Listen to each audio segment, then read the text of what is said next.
देखिए, मैंने पहले भी कहा है कि इस एक्सीडेंट की जांच होनी चाहिए।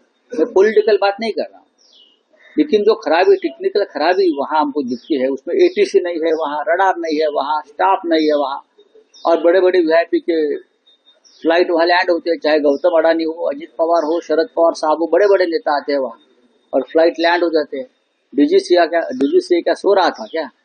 अब अजित पवार जाने के बाद सब जाग गए हैं। हाँ, ऐसे देश में, हमारे महाराष्ट्र में और देश में ऐसे बहुत से एयरपोर्ट है, बना के रखे, लेकिन कोई यंत्रणा नहीं है, सिस्टम नहीं है। हाँ, कोई टेक्निकल फैसिलिटी नहीं है, रडार नहीं है, टावर्स नहीं है, एटीसी नहीं है, और विमान उतर रहे हैं, टेक ऑफ हो रहा है। अजित पवार को हमने इस वजह से खोया है। देखिए, मैंने पहले भी कहा है कि इस एक्सीडेंट की जांच होनी चाहिए।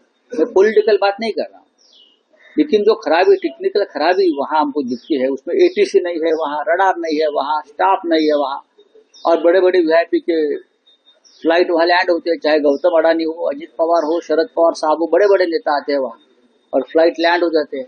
डीजीसीए क्या सो रहा था क्या? अब अजित पवार जाने के बाद सब जाग गए हैं।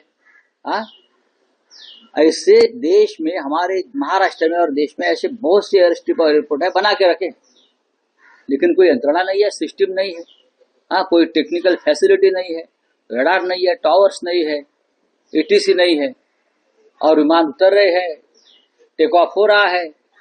अजित पवार को हमने इस वजह से खोया है।